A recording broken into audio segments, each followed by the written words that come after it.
Bom, então vamos lá. Vamos começar a nossa aula de sanção penal.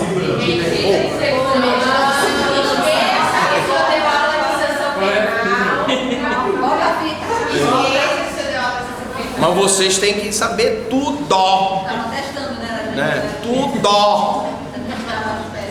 Então vamos lá, gente. Vamos começar a nossa aula de medida de segurança. Essa aula ela é composta por duas partes. Medida de segurança parte 1, que é a aula que nós vamos ver hoje, e medida de segurança parte 2 será a aula seguinte. Essa é uma aula extremamente importante, porque quem não sabe medida de segurança, né? Assim como a sanção penal, ela é uma sanção penal, tá? Vamos lá. Então, medida de segurança parte 1. Vamos começar com o conceito do Fernando Capês. Medida de segurança é uma sanção penal que tem finalidade exclusivamente preventiva. Então nós estamos vendo, primeiro por esse conceito, que a medida de segurança ela não tem uma finalidade repressiva como são as sanções penais comuns. Pena privativa de liberdade, a restritiva de direito e a multa. Ela tem caráter preventivo, de evitar a prática de crimes, né? E é aplicada no intuito de submeter a tratamento o autor de um fato típico ilícito, portanto, para que uma pessoa seja submetida a uma sanção, uma medida de segurança, ela tem que praticar um fato previsto em lei penal e esse fato ela não pode estar albergada por uma causa excludente de ilicitude, que demonstrou ser portador de periculosidade. E aí essa demonstração de periculosidade tem a ver evidentemente com a questão da inimputabilidade ou semi-imputabilidade daquelas pessoas que precisam de especial tratamento curativo. Nós vamos explicar o que é isso aí, tá? Então, eu tenho um outro conceito do Regis Prado que diz o seguinte: são reações do ordenamento jurídico orientadas por razões de prevenção especial à periculosidade criminal revelada pelo delinquente após a prática delitiva. Vamos de novo. São reações do ordenamento jurídico. Quais são as reações do nosso ordenamento jurídico à prática da infração penal? São as sanções penais, as penas privativas de liberdade e restritiva de direito e a multa. Só que quando a pessoa que pratica a infração ele é inimputável, a reação do ordenamento jurídico será a medida de segurança, orientadas por razões de prevenção especial à periculosidade criminal revelada pelo delinquente após a prática delitiva. Orientada por razões de prevenção especial.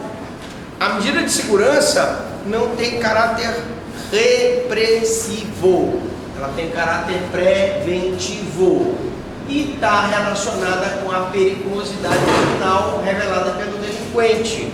Essa periculosidade nós vamos ver que ela é presumida quando se tratar de pessoas inimputáveis.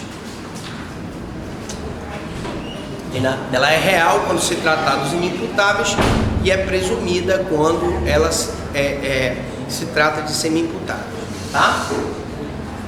Nós vamos ver outro conceito. Medida de segurança consiste na intervenção, tá?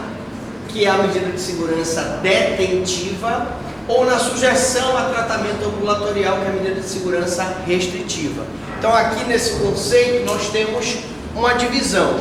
Eu tenho as medidas de segurança detentivas, que são aplicadas aqueles crimes que são punidos com pena de reclusão, e tem as medidas de segurança de tratamento ambulatorial com a medida de segurança restritiva, que são aquelas medidas de segurança que são aplicadas àqueles crimes cuja pena é uma pena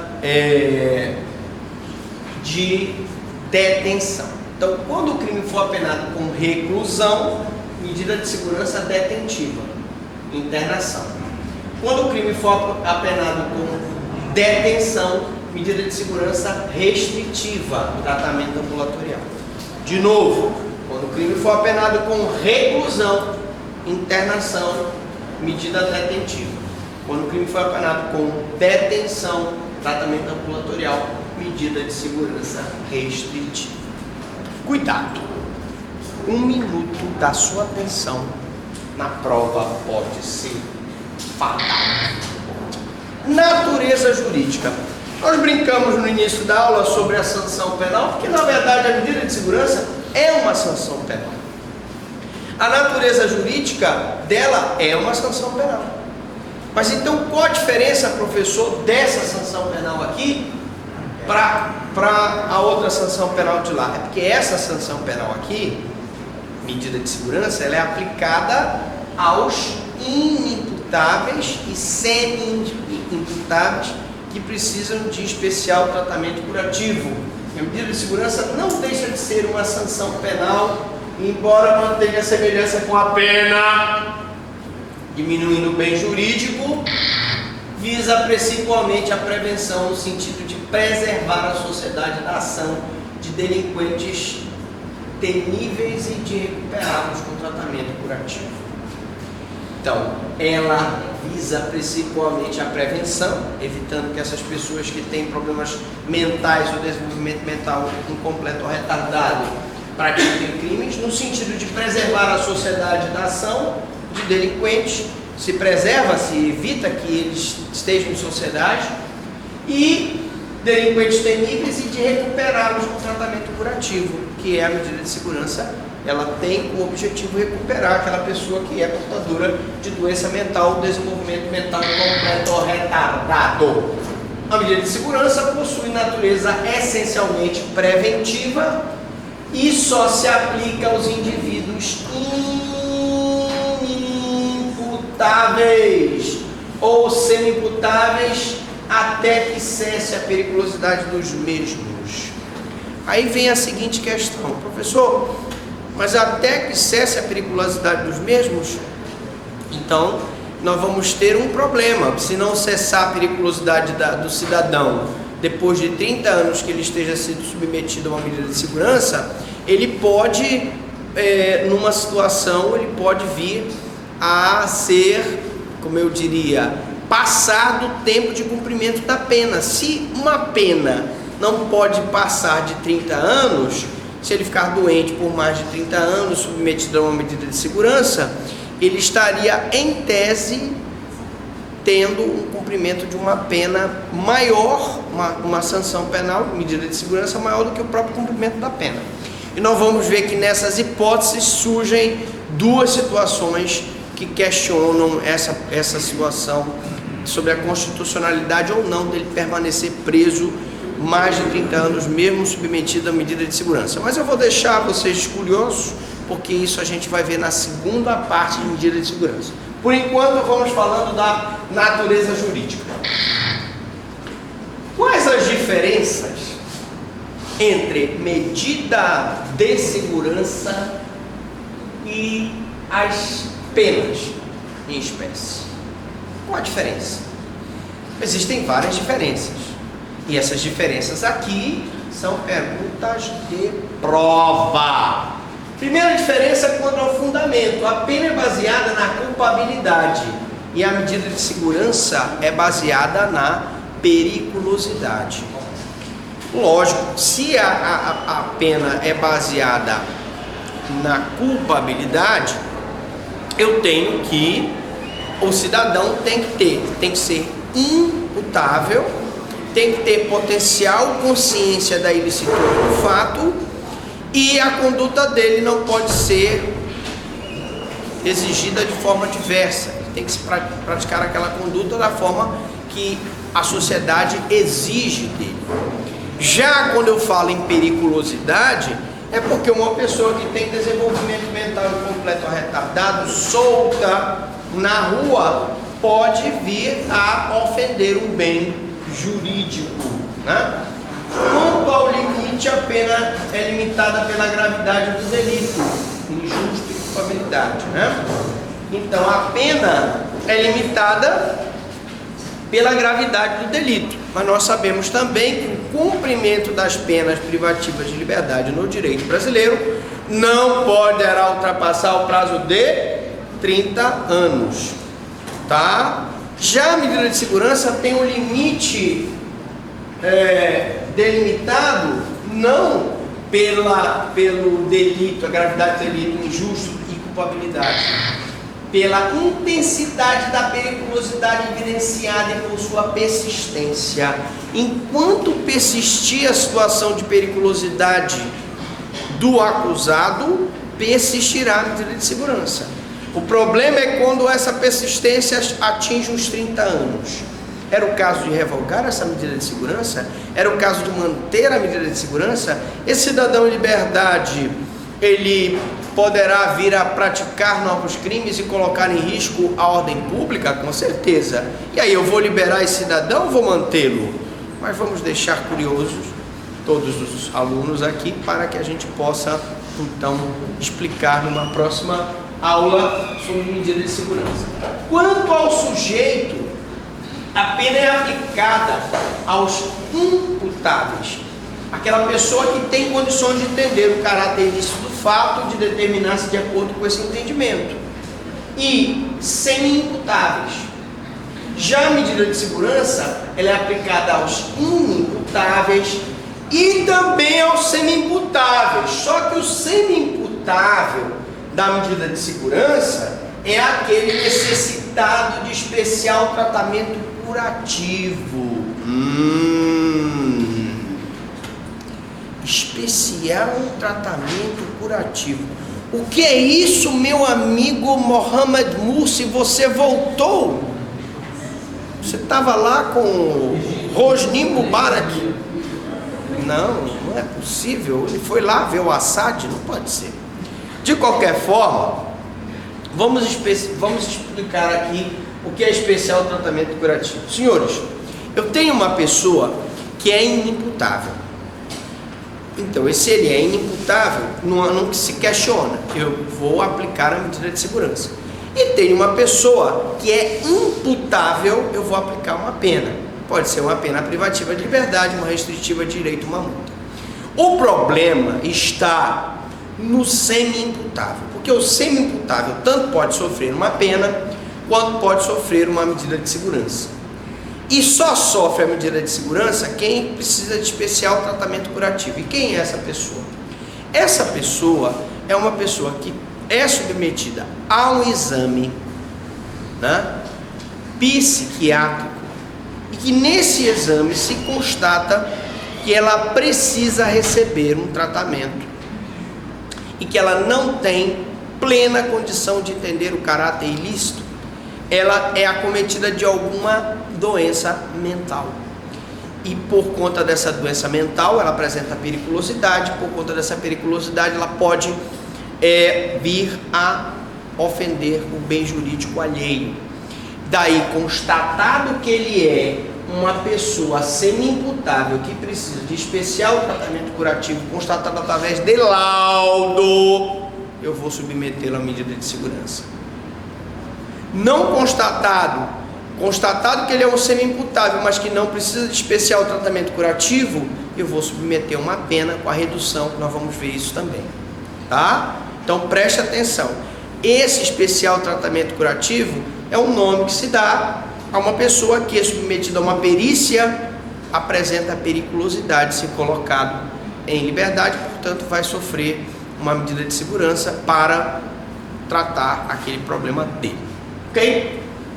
Quanto ao objetivo, eu tenho pena, que busca a reafirmação do ordenamento jurídico e atendimento de exigências de prevenção geral especial. Então, a pena sempre é repressiva, punitiva, busca a reafirmação do ordenamento jurídico, pune-se, vinga daquele agente que ofendeu o bem jurídico, vida, bem jurídico, patrimônio. E a medida de segurança atende fins preventivos especiais. Eu vou tratar aquela pessoa que por doença mental praticou um determinado crime. Periculosidade consistente na perturbação mental compreendendo a doença mental, o desenvolvimento mental incompleto e a dependência. Tá? Então a periculosidade, gente, é qualquer doença mental. Qualquer doença mental, eu posso ter uma esquizofrenia, eu posso ter um louco furiose, eu posso ter uma pessoa que tem realmente uma anomalia mental, é uma pessoa que é um maníaco depressivo, é uma pessoa que tem um serial killer, alguma coisa nesse sentido, tá? São as mentes criminosas. Eu posso ter também o desenvolvimento mental incompleto. Nós sabemos que existem os oligofrênicos, que se classificam em os oligofrênicos se classificam em idiotas, débeis mentais, né? O que é o idiota? O que é o débil mental, né? O débil mental, o nome já diz, débil mental é aquela pessoa que apresenta um desenvolvimento mental incompatível com a sua idade cronológica. Nós tínhamos, por exemplo, uma moça, foi nossa vizinha lá, que era irmã do um grande amigo nosso, e que ela era uma moça muito bonita, uma moça, inclusive a irmã dela foi Miss, né? E essa moça, ela é uma moça bonita, uma moça alta, já tinha os seus 14 na época, mas ela tinha ela tinha um comportamento de uma criança de 8 anos. Ela tinha então isso é oligofrenia, que se tem os graus da oligofrenia, tem o débil mental, tem o idiota e tem o imbecil, né? O imbecil, na verdade, ele é um oligofrênico. Quando você chama uma pessoa de imbecil, quando você chama uma pessoa de idiota, não se esqueça que são modalidades de oligofrenia, que é a redução da capacidade mental. A pessoa que tem um desenvolvimento mental incompatível com a sua idade cronológica, ok? Então, e temos também a dependência, né? A dependência química aqui, a dependência drogas, maconha, cocaína, heroína, crack, gera um problema mental que vai tornar aquela pessoa incapaz de entender o caráter ilícito do fato, tá? A periculosidade pode ser, como eu disse, a periculosidade pode ser presumida, ocorre na hipótese do inimputável. Se o cara é inimputável, se ele é doido de pedra, ele é realmente, presumidamente perigoso. Dá uma arma para um doido e manda ele atirar na tua cabeça, ver se ele não atira. Então ele é uma pessoa inimputável e que pratica infração penal e é sempre considerado perigoso, e por esse motivo sempre receberá medida de segurança. Inimputável. Mas ela precisa ser real quando na hipótese do semi-imputável.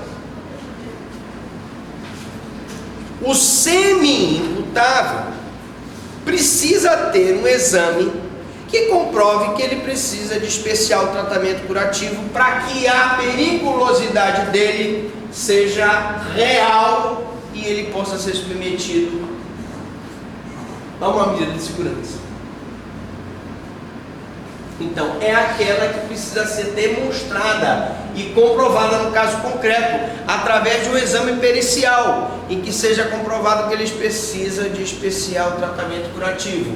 E verifica se é caso de aplicação de pena ou de medida de segurança. Se ele disser no laudo que ele precisa de especial tratamento curativo, é porque a periculosidade dele é real e, portanto, ele vai ser submetido a medida de segurança. Se ele disser que não, a periculosidade dele é irreal e ele vai ser submetido a uma pena. Sistemas.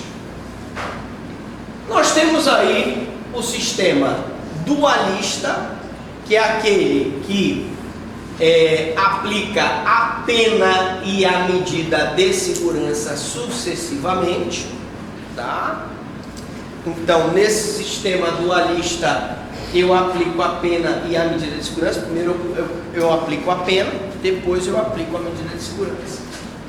No sistema monista, ele conjuga três tendências de unificação: absorção da pena pela medida de segurança, absorção da medida de segurança pela pena e terceira via. Se ele começasse a cumprir pena e ele apresentasse um problema mental, ele iria para a medida de segurança. Se ele, submetido a uma medida de segurança, ficasse bom, ele seria submetido a uma pena, e vice-versa. Seria a terceira via. Então, esses dois sistemas são sistemas que são aplicados em outros países, porque o sistema da pena ou medida de segurança, que é o sistema vicariante, é o sistema que é adotado no Brasil. Quando eu digo que o sistema vicariante é o sistema que é adotado no Brasil, eu quero dizer aos senhores que no Brasil, ou eu aplico a pena, ou eu aplico a medida de segurança. Não existe a possibilidade no Brasil de eu aplicar pena e medida de segurança. Pelo menos não mais. Então, no Brasil é adotado o sistema vicariante unitário em substituição ao sistema duplo binário, ou dualista, ou de dupla via, ou de 2 trilhos, aplicação da pena e da medida de segurança. Antigamente, eu tinha o sistema duplo binário, dualista, ou de dupla via, em que eu aplicava a pena e depois a medida de segurança. Hoje não. Ou ele vai ser, ou eu vou aplicar pena, ou eu vou aplicar a medida de segurança. Não há possibilidade de aplicar os dois. Outrora, no Brasil, eu tinha o sistema duplo binário. Hoje, o sistema que nós adotamos é o sistema vicariante. Princípio da legalidade. Perigo. Senhores, quando nós estudamos direito penal, a gente sempre tem que ter muito cuidado com esse princípio da legalidade, né? Porque o princípio da legalidade diz o seguinte: não há crime sem lei anterior que o defina, nem pena sem prévia combinação. Ou eu poderia resumir o princípio da legalidade no nulo crime, nula pena. O princípio da legalidade poderia ser resumido no nulo crimen, nula pena. Isso aqui é a legalidade. Nulo crime, nula pena, sine lege. Não há crime, não há pena sem lei. E esse princípio que hoje está no artigo 1º do Código Penal e no artigo 5º da Constituição Federal, ele foi um princípio que foi colocado pela primeira vez numa Declaração de Direitos em 1688, por ocasião da Revolução Gloriosa, como forma de evitar o poder absoluto dos reis e limitar o poder do rei frente ao parlamento, e limitar o poder dos reis frente ao cidadão, ao direito de liberdade do cidadão. Porque outrora haviam situações em que o rei, ele simplesmente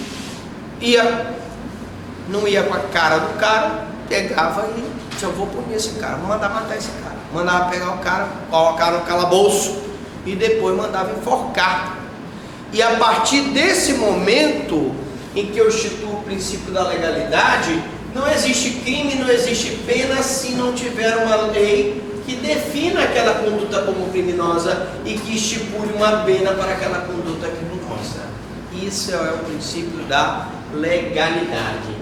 E a função da legalidade é uma função política do cidadão contra os abusos do Estado.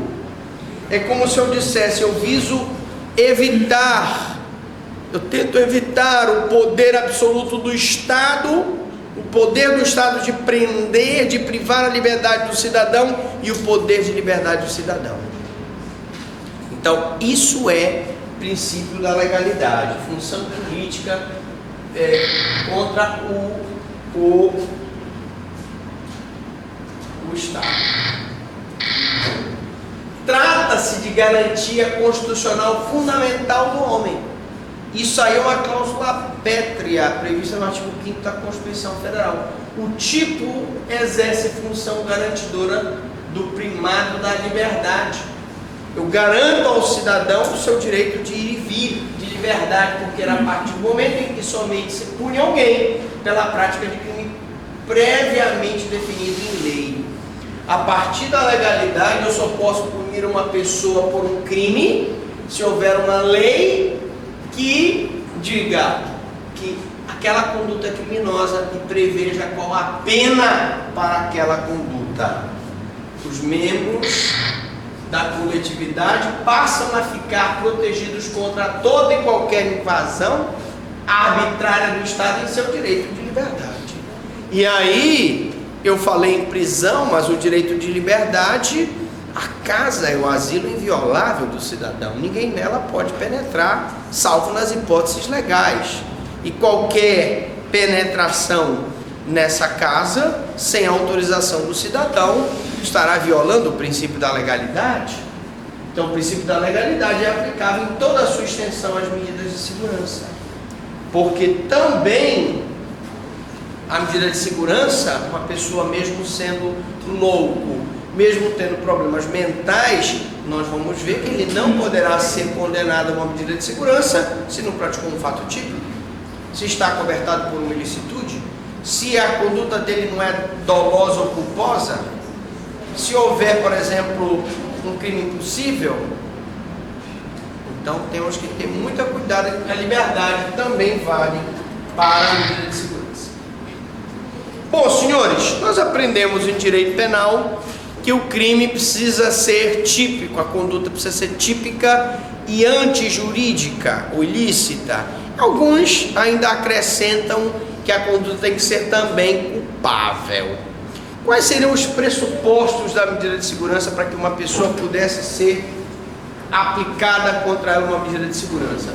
Eu tenho os pressupostos da medida de segurança prática de fato punível, portanto o fato tem que ser punido, tem que ser crime, tem que ter uma sanção penal. Periculosidade do agente comprovada pela inimputabilidade ou semi-imputabilidade com especial tratamento curativo. E a ausência de imputabilidade plena. Veja, se ele tiver imputabilidade plena, se ele tiver condições de entender o caráter ilícito do fato e de determinar-se de acordo com esse entendimento, não é caso de aplicação da medida de segurança. A imputabilidade plena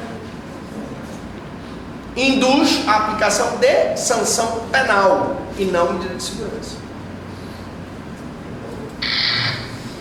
Pressuposto da medida de segurança: fato considerado com antecedentes necessários da medida de segurança, a prática de fato típico, ilícito e a periculosidade. Mesmo a pessoa praticando uma conduta incorreta, mesmo sendo inimputável, se o fato não for típico e ilícito, se ele não apresentar periculosidade, ele não poderá ser submetido a uma medida de segurança.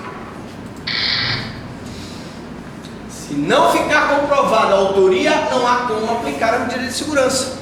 Imagine, por exemplo, um doido. O cara é doido. Estava lá, andando na rua, sai um tiroteio. Aí dizem que foi o doido que matou. Aprende o doido. Só que o doido, senhores, foi confundido. Na verdade, não foi ele o autor. Se eu não provar a autoria, eu não posso punir uma pessoa que é inimputável. Eu estou dando o exemplo do doido, mas eu poderia pegar um exemplo de um drogado. Eu poderia pegar um exemplo de um esquizofrênico. Se não há prova da materialidade, também não há como aplicar medida de segurança. O cara acusa uma pessoa que é doente mental de ter atirado e matado uma pessoa. Não se acha o corpo, não se prova a materialidade. Não posso aplicar a medida de segurança, em linhas gerais.